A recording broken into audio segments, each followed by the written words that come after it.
Let's meet the officials that will be handling the fight at ringside and meet the combatants with our ring announcer, Michael Buffer. And now, ladies and gentlemen, from the Trump Casino Hotel on the boardwalk in Atlantic City, let's get ready to rumble. This is in the heavyweight division, scheduled for 6 rounds, and something's got to give. They're both undefeated. The referee for this bout is Frank Cappuccino. Introducing first in the red corner, wearing the red trunks with white trim, weighing 226.5 pounds, from Cabin Creek, West Virginia. His professional record, 4 consecutive victories, all by knockout. Ladies and gentlemen, John Alderson. And his opponent in the blue corner, wearing the white trunks with red, white, and blue trim, and weighing in at 215 pounds even, from Catskill, New York. His professional record, also 4 consecutive victories, all by knockout. Introducing Mike Tyson. He'll be the popular one tonight as Frank Cappuccino talks to him. I want you to understand one thing. I want a good, clean, hard fight. Any low blows, any thumbing, heeling, butting, the holding and hitting will cost you the round. And if I have to go further, I'll do that also. In the event of a knockdown, the man standing, go to the farthest neutral corner, stay there until I call him back. Okay? When I say break, I want you to protect yourself at all times, and you step back clean. Both of you understand that. Both of you touch gloves. Good luck. Well, the folks back in West Virginia may not recognize this man without his miner's hat. He's come out of the mines to fight. He won May 31st, a second-round knockout over George Mayweather. And his opponent also with a 1-round, as a matter of fact, 39-second fight against Rick Spain here in Atlantic City on June 20th. That's Tyson. Tyson in the white with the red stripe, solid red trunks. With the white stripe will be John Alderson. Alderson, a tremendous height advantage. Al, how much will that play a factor in tonight's fight? Well, he has got to keep Tyson off him. Use the jab, the straight right hand. And Mike Tyson gets inside very effectively. It's one of the things he does. So, and he'll go to the body once he gets there. So I don't know if the height in itself will be a big edge for Alderson. Alderson said if he does get inside, look for me to tie him up. I'm not going to try to rumble with him in there. I don't blame him. So Frank Cappuccino will have a busy night tonight, and this 6-rounder may not last very long with the kind of shots there. A left hook right to the face that time of Alderson. That was a strange punch, but Tyson is so powerful. No matter how he delivers those punches, they hurt. Boy, every punch Tyson throws is meant to knock you out. Now, as he gets on against tough competition, the question is, when he comes in like this, will he get nailed with counter shots? That's really what Alderson wants to do. Tyson, you heard documented, of course, the young man fighting very well, amateur, 25-2, a boxing historian, reads book after book of boxing and watches all historic films of the greats. He's got an edge. His manager, Jimmy Jacobs, has the largest fight film collection in the world, so he can look at all those. He does look at all the former heavyweight champs, and of course, he's a long way from being that, but he's such raw talent at his age, you can't help but think about it. How much pressure and how much can a 19-year-old take putting the pressure on to be the youngest champion in the world? Well, of course, that's them talking. That's Customato and Tyson making these bold predictions, and they put pressure on themselves. Now, Tyson switches to southpaw. I haven't seen him do that before. Interesting. Lands with the lead left. Alderson is already bleeding from the nose, and I think that was from the very first left hand. Tyson, you can see almost like a bull as he just chases Alderson around the ring. Big John said he had to get off first tonight. He has got to use those long arms to his advantage.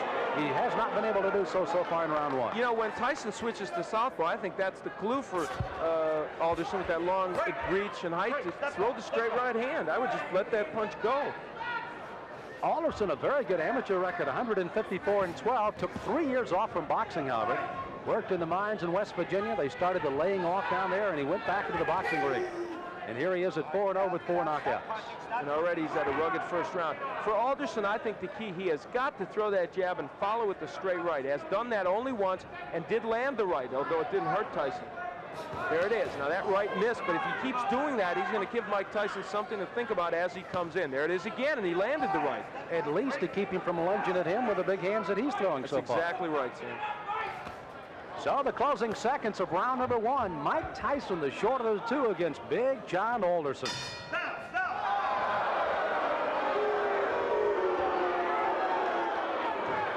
Mike Tyson delivers punches often in a very awkward fashion. Look at this left hand. That was a jab, but boy, he was off balance when he threw it. Still had a lot of power against Alderson. This is round number 2 of a scheduled 6-rounder heavyweights. Mike Tyson in the white trunks, Big John Alderson in the red. Alderson hailing from Cabin Creek, West Virginia, the home of the great basketball player, former Los Angeles Laker Jerry West. Alderson, as a matter of fact, plays basketball and softball just to stay in shape right now. I'd take him as the center of my ball club. Yeah, I think so. Muscle underneath. Now, Tyson, they told him to go to the body, and he's trying to do that in this round. But Mike hasn't been that busy when he gets on the inside. Good uppercut by Tyson. Alderson, you saw there, tried to lead in with a left jab and a right hand, but left himself wide open for the ducking Mike Tyson as he went right underneath. Mike Tyson doesn't wear any socks. I don't remember seeing a fighter in a long time that doesn't wear any socks. Or if he does, they're so short they don't even peek out over his shoes. I don't know what that's apropos of. It's the first time I've ever seen it, and it's kind of odd. Now there's the right. Oh, good countering right hand, and that stunned Alderman. He backs up another right hand, a combination by Tyson, and he goes on the attack. On the inside, Tyson is just ferocious. He throws those good, short, quick punches. The longest fight Tyson has ever been in has been a 4-rounder. He got a knockout there. His other 3 fights were first-round knockouts. Dan Halpin, I guess, is the only man, and this one may not go much longer, as a crushing right hand sends Alderson down. He's got a terrible cut over the left eye already. Frank Cappuccino right down in his face. He's going to make the count at 8. But that cut just on the outside of the left eye starts to ooze some blood now, and Tyson goes right back in on top of it.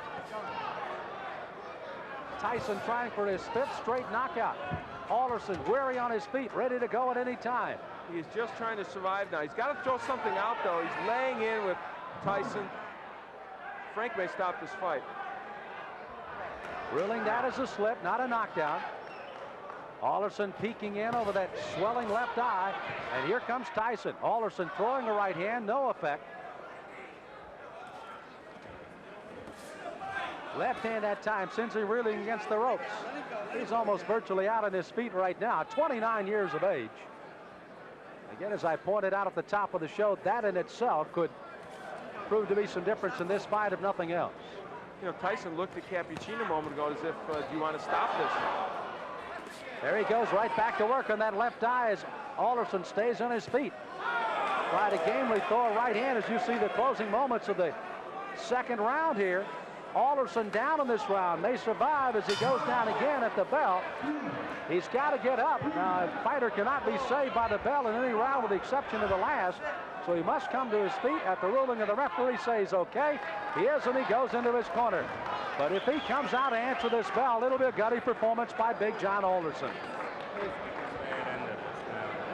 his mouthpiece. Here's his mouthpiece. Here's his mouthpiece. Look, why don't you just come back and fight another day? Huh? Okay.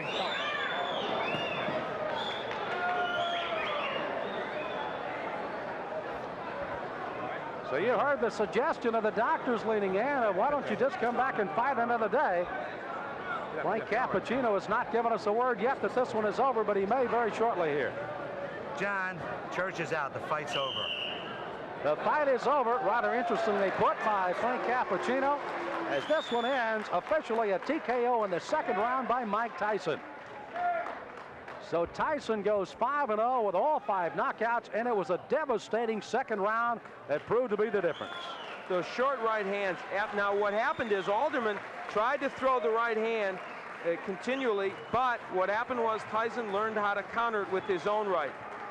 And there's a good straight right hand by Mike Tyson. That sent Alderson down. And that was the first knockdown, I believe. And there's a happy Mike Tyson. You know, Al, you almost, as you pointed out, Mike kept looking to Frank Cappuccino saying, hey, this guy's not in real good shape. I can go ahead and keep hitting him. But indeed he did till the end of the round. Again, Alderson down at the end of the round. He had to clear the canvas by the count, obviously beat the count. Not saved by the bell. He does. And finally, the doctors lean in and say, That's it, and Frank Cappuccino calls it off at the end of 2. It was a very typical Tyson performance. However, you know what? It showed both the good and the bad at this point of Tyson, because I think it showed that a good stand-up boxer with a good jab and a good straight right hand will land against him. Whether he'll hurt him, I don't know. But as you look at that young man, for 19, you have to like the strength and aggressiveness he has. Well, he runs 4 or 5 miles a day, works out 5 rounds sparring, 3 rounds in the bag, exercises at home, and does it every day. It's paying dividends. Let's get the official time of the TKO from Michael Buffer. Ladies and gentlemen, referee Frank Cappuccino stops the bout at the end of the 2nd round. The winner by technical knockout, still undefeated, 5 in a row, all by KO, Mike Tyson.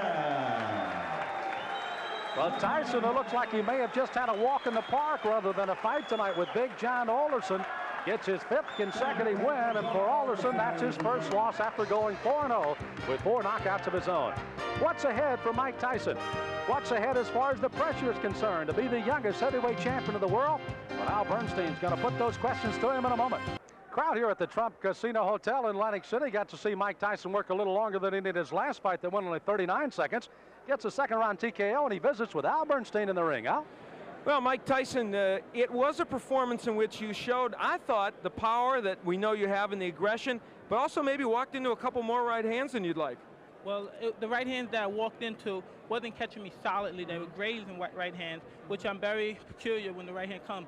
Excellent. The right hands are mostly never effective on catching me because I'm always slipping with them, and I'm on an angle which the points go diagonally forward. Okay, let's take a look at the last knockdown when you sent him down, and you can comment on it for us. Well, it's rolling a little bit in our monitor, but basically you really had a lot of power and you were nailing him with short punches. I was nailing with punches because I saw he was more accepted to the right hand because he was leaning on his right hand side, and more acceptable to right hand. I felt a little funny. I wasn't right. I wasn't the Mike Tyson that you saw earlier in the past because of the star buildup. It was a little intimidating. Is all that getting to you a bit? Now, you've placed a lot of pressure on yourself. You and Customato, he's stated flatly he thinks you're going to be the youngest heavyweight champion, the greatest heavyweight champion. What does all that do to your mental frame of mind? Well, I don't look at it that way because deep inside, when I'm not involved with boxing, I'm just a 19-year-old kid. And when I'm in the ring, then that's when I take care of business. Today was more difficult, a rugged performance because of the man's height. And he wasn't there to fight. He was there to try to last. He wasn't there really to fight. Yeah. And he was running, and it made it more difficult because he was only there to survive. All right, well, Mike, congratulations. You got the win. That's the key. Excuse me, I would like to say happy birthday to my friend Diane Irvis. God bless you, and hope to have many more birthdays. All right, you gave her a little birthday present. Let's go back to Sam at ringside.